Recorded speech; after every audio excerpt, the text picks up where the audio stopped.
Donc, rebonjour à tous. Nous allons commencer cette séance par la dernière partie sur la partie dualité, sur la transformation en dualité d'un programme linéaire. La partie sera surtout pour la lecture de la solution d'un programme dual à partir d'un programme primal. Et la deuxième partie de cette séance, nous allons commencer la résolution des programmes linéaires par des logiciels dédiés. On va voir, ça va dépendra de notre état d'avancement, mais on va utiliser Excel et un logiciel qui s'appelle Lindo. La dernière nous avons fini par le théorème des écarts complémentaires et nous avons présenté un exemple détaillé sur l'explication et comment appliquer ce théorème des écarts complémentaires. À la fin de cette séance, on va revenir pour quelques minutes sur ce théorème, mais nous avons bien expliqué son principe. Pour la dualité, nous verrons surtout comment lire la solution du dual à partir du primal et comment lire à partir du résultat d'un tableau de simplex optimal, dual ou primal, on va revenir à l'autre forme. Si on a le tableau optimal de la forme dual, on va revenir à la solution du primal et inversement, et on veut finir par quelques relations entre les solutions du primal et du dual d'un programme linéaire.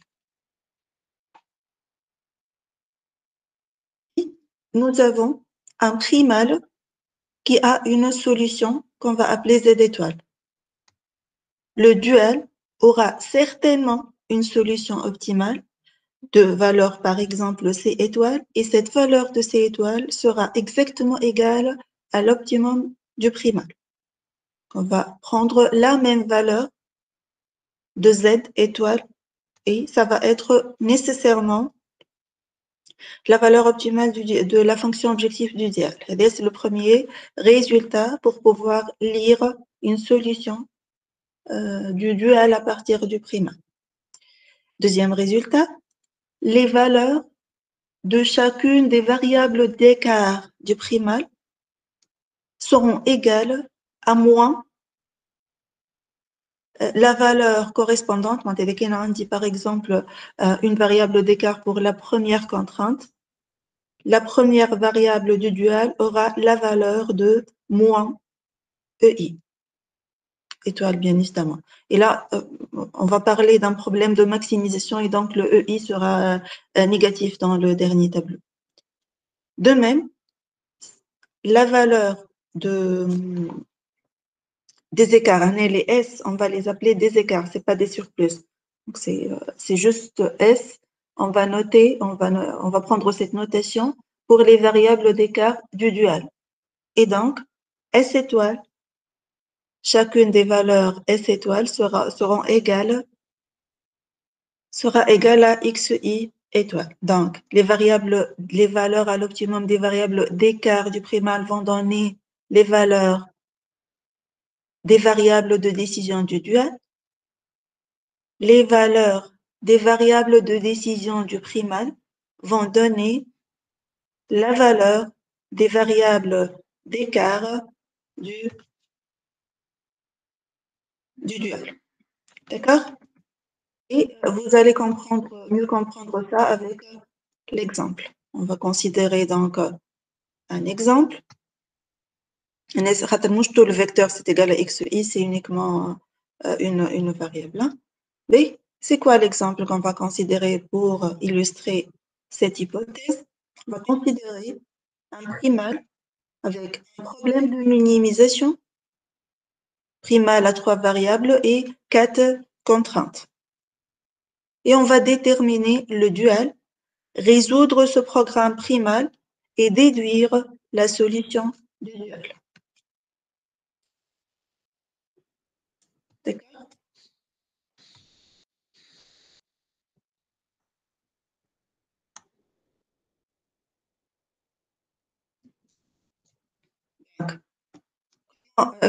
Rappeler, je me mets les premières étapes qu'on doit faire pour déterminer un programme dual.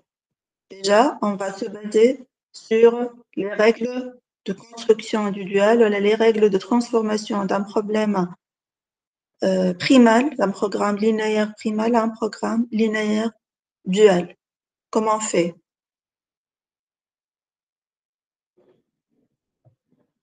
D'accord? Donc, on va attribuer, un rappel rapide, je ne vais pas m'attarder sur ça. Donc, on va attribuer une variable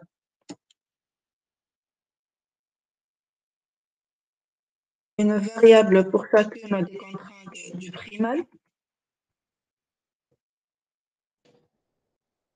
X1 pour la première contrainte, X2 pour la deuxième, X3 pour la troisième contrainte et X4 pour la quatrième contrainte. Puis, un problème de minimisation primale sera une maximisation en dual.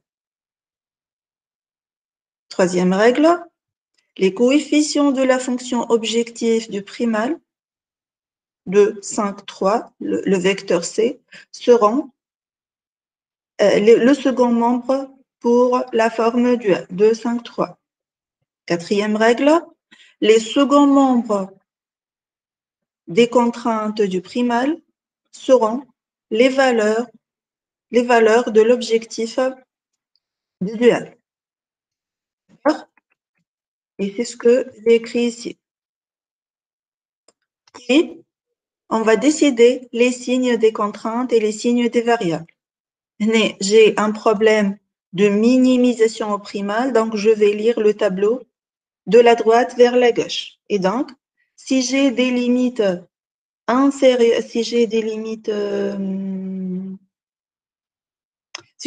supérieures, des contraintes supérieures ou égales, les variables de décision seront de type supérieur ou égal. Et c'est le cas ici.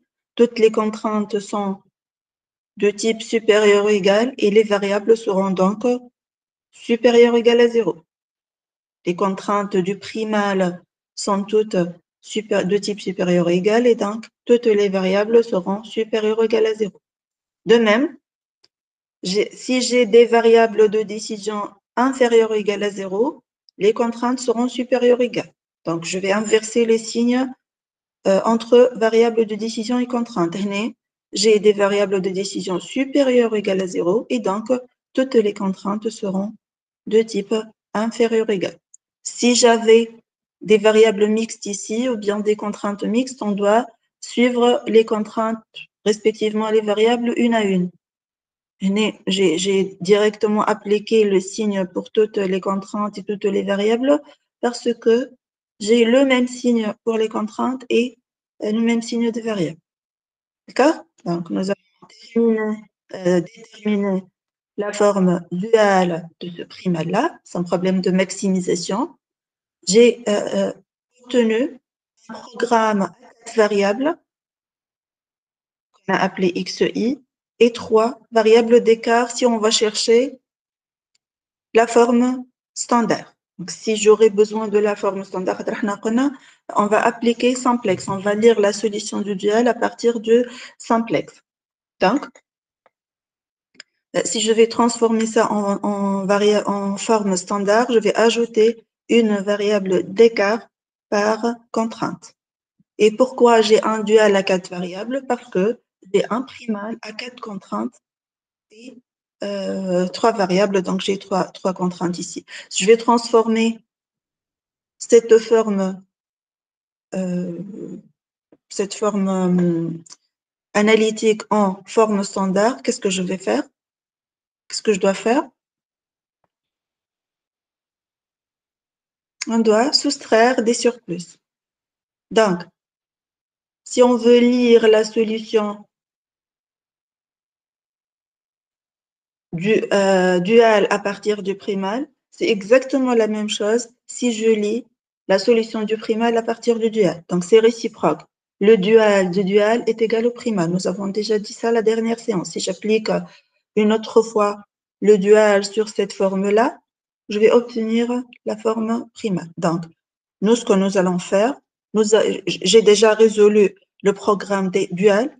J'ai le tableau simplex optimal de ce programme dual et je vais déduire la solution du primal directement. Nous allons effectuer 3 itérations pour obtenir un tableau optimal. Pourquoi c'est optimal ici? Comment savoir que ce tableau est optimal? C'est un tableau de simplex.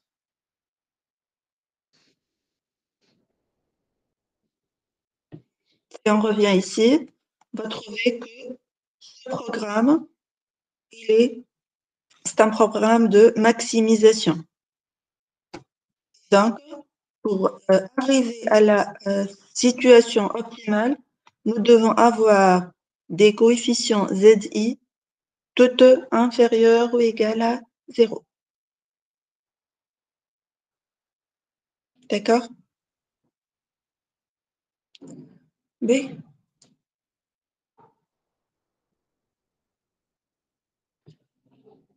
C'est quoi la solution optimale? Comment on va lire cette solution? La valeur de Z étoile égale à combien? Moins 155. Très bien, c'est pas moins 155, c'est 155. Et les valeurs des variables de décision, x1 égale X1 égale à 0, voilà, x2, égale à 4, très bien, x3, 0, oui, et, x4 égale à 1, mhm, E1 égale à 0, E2 mhm. égale à 0, E3 égale à Très bien, Yasmina, Marine Mansour. 1. Oui, très bien. Donc, en termes, je vous rappelle rapidement, toutes les variables qui ne font pas partie de la base auront une valeur nulle. Je n'ai pas de x, donc x, automatiquement, x1 égale à x3 égale à E1 égale à E2 égale à 0. Et les vecteurs de base auront les valeurs du second membre, ici. Et donc, x4 sera égal à 1, x2 sera égal à 4 et x3 sera égal à... Voilà, donc nous aurons la solution de base réalisable étoile, c'est-à-dire optimale de ce tableau-là, comme nous l'avons expliqué il y a quelques secondes. On dit les variables hors base sont toutes nulles et les variables de base, نقرأ les valeurs نتاعهم à partir de la dernière colonne. Maintenant, on va lire directement la solution de ce programme-là. Automatiquement, j'ai le résultat de ce programme et je vais déduire le résultat du dual. C'est le résumé de ce qui est écrit ici, bien sûr. Alors, on va faire, on va diviser le tableau en 2 parties. Une partie sur les variables de décision, les 4 variables de décision, une partie sur les 3 variables d'écart. Donc, je vais considérer que les valeurs à l'optimum des variables de décision du primal vont donner les valeurs à l'optimum des variables d'écart du dual. Donc, je vais avoir S1 étoile égale à moins cette valeur-là, S2 étoile égale à moins cette valeur-là, etc. D'accord? Je vais juste prendre les valeurs pour calculer les variables d'écart de la forme duale. Je vais prendre les valeurs à l'optimum des variables de décision du primal multipliées par moins 1. De même, pour la deuxième partie, les 3 variables d'écart vont donner les valeurs des 3 variables de décision du dual. Et donc, j'aurai, pour les variables de décision, y1 égale à moins 40, donc c'est 40, y2 égale à 15, y3 égale à 0, C étoile égale à la même valeur que cette étoile, 155. Je n'ai pas à résoudre le dual, je peux lire directement la solution optimale de ce dual-là à partir de la solution du primat. Il faut absolument retenir que cette règle n'est applicable qu'au tableau optimal. Pour les tableaux intermédiaires, on ne peut pas considérer cette règle-là. On ne peut transformer la solution, ou déduire la solution du dual à partir de celle du primal que lorsqu'on atteint le tableau optimal. D'accord? Donc, le résultat du primal à Kahao. Ça, c'est le tableau optimal.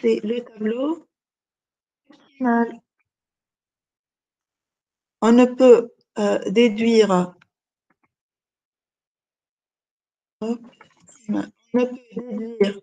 la solution du dual à partir du primal que lorsque j'atteins la solution optimale. Il y a des questions. Il y a des questions. D'accord. Oui. On continue. Quand est-ce qu'on peut déduire la solution du dual? Lorsque le primal a déjà une solution. Mais réellement, est-ce qu'un programme linéaire a toujours une solution? Non. Il peut avoir une seule solution.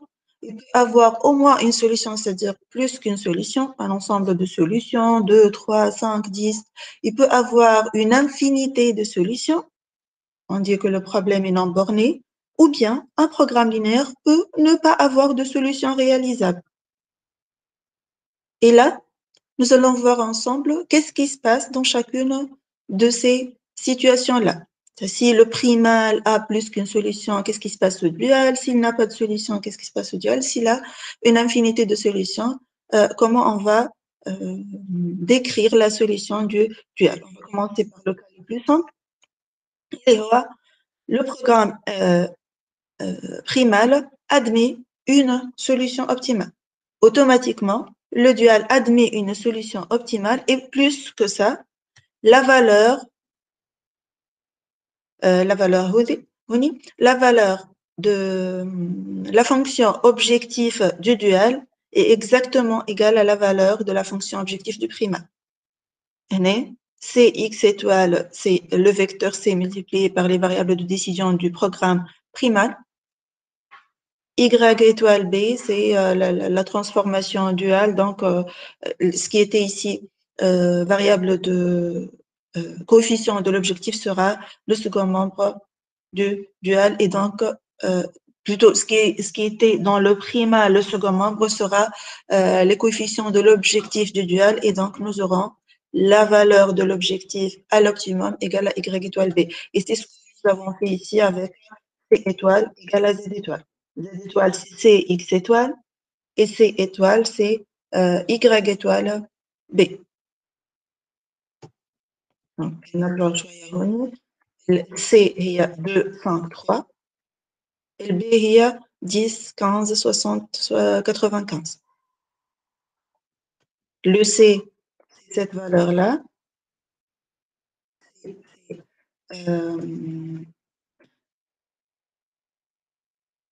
C'est le coefficient نقيسهم قداش coefficient تذكروها X étoile, pardon. Le X étoile, c'est 0, 4, 0, 1. Et Y étoile, c'est 40, 15, 0. D'accord? Donc, si on applique le théorème de forte dualité, nous aurons, dans le cas où le primal a une solution optimale, le dual aussi a une solution optimale de valeur exactement égale à la valeur de celle du primal. Ça, c'est un résultat. Maintenant, je vais vous présenter un tableau pour le cas où le primal est non borné, c'est-à-dire le résultat est infini, ou que le primal n'a pas de solution réalisable. Donc, le cas où le primal a une solution, le dual aura forcément une solution. Si la solution du primal est infinie, le dual n'aura pas de solution. Automatiquement, on va déduire que le dual n'a pas de solution. Donc, si le primal a une solution infinie, le dual n'aura pas de solution. Si le primal n'a pas de solution, le dual peut ou pas avoir une solution. Si il est impossible de résoudre le dual, donc il n'aura pas de solution. Si la combinaison, le primal est non réalisable, c'est-à-dire il n'a pas de solution, et le dual est réalisable, sa solution sera infinie. Donc il n'aura pas de solution bien déterminée. Pour un primal qui a une solution, on dit une seule cas de figure, le dual a une solution. Pour le cas où le primal a une infinité de solutions, le dual n'aura pas de solution. Et si le primal n'a pas de solution, je peux me trouver dans deux situations, ou bien le dual aussi n'a pas de solution, ou bien il a une solution infinie. Donc, il n'aura pas de solution, d'une seule solution optimale. Voilà les différentes, ce sont les explications de ce tableau, ce que j'étais en train de vous décrire. C'est le corollaire du théorème de forte dualité. C'est le théorème de forte dualité. Le corollaire, si vous avez besoin de la démonstration, je peux vous la fournir. Vous pouvez la trouver sur Internet. C'est une notion qui est très facile à obtenir. Mais ce qui m'intéresse, ce sont ces résultats-là. Qu'est-ce qui se passe au dual dans les trois cas de figure suivantes? Et on appelle ça le corollaire du théorème de forte dualité. Notre relation entre la forme duale et la forme primale, nous l'avons utilisée, mais juste je vais l'écrire noir sur blanc si vous voulez. D rang D égale à P et P rang P égale à D aussi. Donc, si on applique deux fois le dual sur un même programme linéaire, on va revenir au programme linéaire initial. Et nous avons vu le théorème des écarts complémentaires qui nous propose que pour un programme linéaire, si une contrainte est saturée pour le primal, la variable correspondante sera non nulle. Et si la contrainte du primal sera non saturée, la variable de décision correspondante du dual sera nulle. Qui peut me rappeler qu'est-ce que ça veut dire une contrainte saturée? Qui peut me rappeler ce qu'est une contrainte saturée?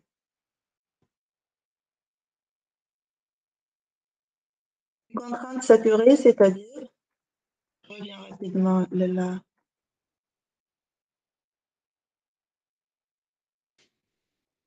Voilà, une contrainte saturée, si on prend par exemple cette contrainte-là, si à l'optimum, sa valeur est exactement égale au second membre, comme pour le cas où x1 étoile égale à 1, x2 étoile égale à 2, x3 étoile égale à 4. Donc, 1 plus 2 fois 4 sera égal à 11, qui est exactement égal au second membre. Dans ce cas, on dit que la contrainte est saturée.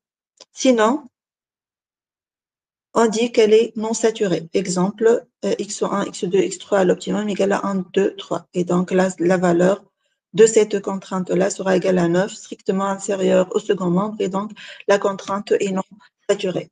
Le théorème de forte dualité, la contrainte est saturée, la variable de décision correspondante du dual est non nulle, et inversement, si la contrainte est non saturée, la valeur de la variable de décision du dual sera nulle. Et on traduit ce théorème des écarts complémentaires en écrivant P primal fois D dual égale à 0. Et donc, j'aurai forcément ou bien la variable de décision du primal nulle, ou bien la variable d'écart du dual est nulle. Deuxième condition, avec une relation et, ou bien la variable de décision du dual est nulle, ou bien la variable d'écart du primal est nulle. Si on revient à la correspondance ici, il y a la relation qu'on va avoir, ou bien x1, S1, on a x1 fois S1 égale à 0. Donc, c'est ou bien x1 égale à 0, ou bien S1 égale à 0, toujours à l'optimum. De même, x2, S2 égale à 0. Kiff kiff pour le reste des variables. Et nous aurons par exemple ici E2 étoile fois Y2 étoile doit être égal à 0. C'est le théorème des écarts complémentaires. Comment on va le traduire en équation? C'est écrit devant vous. Donc, on utilise le théorème des écarts complémentaires, on le combine avec les règles de lecture de la solution du dual à partir de celle du primal d'un tableau de simplex, on peut déterminer les valeurs de toutes les variables du primal et du dual, que ce soit des variables de décision, des variables d'écart ou des surplus. D'accord? Pourquoi utiliser les duals? Nous avons vu cette diapositive la dernière fois. C'est entre autres pour résoudre des problèmes de minimisation, puisque nous avons proposé des algorithmes qui résolvent les programmes de maximisation, plutôt des variantes d'algorithmes qui peuvent résoudre uniquement des programmes de maximisation. Réellement, ils peuvent tout résoudre. Et pour résoudre, par exemple, des programmes linéaires qui ont plusieurs contraintes, qui ont plusieurs variables de décision et de contraintes. Et donc, on va transformer ces programmes linéaires, parce que la forme duale sera un programme à deux variables et plusieurs contraintes, et on peut appliquer la méthode de résolution la plus simple, qui est la résolution graphique. Comme application, nous avons déjà cherché la valeur la forme duale de ce programme linéaire, mais vous pouvez revenir au document de la dernière séance. Nous avons déjà la forme duale. Elle sera à combien de variables, combien de variables et combien de contraintes, la forme duale? 2 variables Oui. et Et 3 contraintes. 3 contraintes. Donc, la façon la plus simple pour résoudre ce programme linéaire, c'est la méthode graphique. Donc, on peut résoudre graphiquement ce programme linéaire et déduire par la suite, par le théorème de forte dualité et par les règles de lecture de la solution du dual à partir de celle du primal, on peut déduire la solution optimale de P. Donc, on peut résoudre ce programme linéaire, qu'on directement, on applique simplex et ça va marcher. Mais la façon la plus simple, c'est de transformer en forme duale en appliquant les règles de construction du dual et puis résoudre graphiquement. Ici, ça devient très intéressant si nous avons un outil de résolution graphique numérique. Comme à des outils Grammatica, par exemple, un outil t'attique le programme linéaire et attique directement le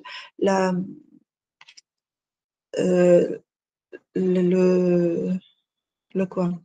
Attique directement la solution, les droites tracées avec les zones. Je vais vérifier juste si j'ai installé ou pas. Non, je n'ai pas installé.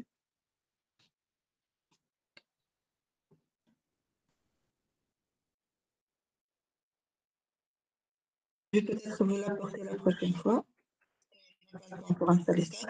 Directement, vous faites entrer les données du programme linéaire où il va tracer toutes les droites, toutes les contraintes, il va déterminer le domaine réalisable et il va tester tous les points extrêmes pour donner la valeur optimale. Deuxième exercice, on vous demande de trouver le dual de P. Vous appliquez tout simplement la forme dual. Oui, utiliser le tableau optimal de P pour trouver la solution du dual. Mais l'année, comment ça pouvait être posé la question? Résoudre P. Donc vous allez appliquer logiquement, vous allez appliquer la résolution graphique. Déterminer la forme duale du programme linéaire. Vous allez déterminer la forme duale du programme linéaire. Résoudre le dual. Et là, vous pouvez perdre du temps pour résoudre le dual, ou lire directement la solution à partir du tableau optimal. C'est un tableau optimal tout simplement parce que c'est un programme de maximisation avec une dernière ligne avec des coefficients inférieurs ou égal à 0, qui sont tous inférieurs ou égal à 0. Et donc, la solution optimale sera x1 égale à 20, x2 égale à 60, E1 égale à E2 égale à 0 et E3 égale à 20 avec Z étoile égale à 180. la solution du dual y1 étoile égale à combien? Allez, 3 variables de décision déjà pour le dual parce que j'ai 3 contraintes ici. Y1 étoile égale à combien? 0. B. Les valeurs des variables de décision du dual vont être déterminées à partir des valeurs des écarts du dual, du primal. D'accord? Les valeurs des variables de décision du dual, je vais les déduire à partir des valeurs des écarts de l'optimum. Donc, Y1 étoile sera égal à 1. 1, Y2 étoile sera égal à 1 et Y3 étoile sera égal à 0. Voilà. Les écarts seront tous les deux nuls, avec une valeur à l'optimum du dual égale à 180 aussi. Donc, automatiquement, on va déduire la solution du dual. Dans les 2 exercices qui nous restent à résoudre pour la série que je vous ai proposée la dernière fois. Les transformations et favoriser la lecture des solutions du dual à partir du primal. On l'a terminé avec la 3e partie sur la forme duale. Donc, avec cette partie, on a terminé la notion de dualité pour le programme linéaire. Ce que nous avons vu, nous avons commencé par une interprétation économique du dual.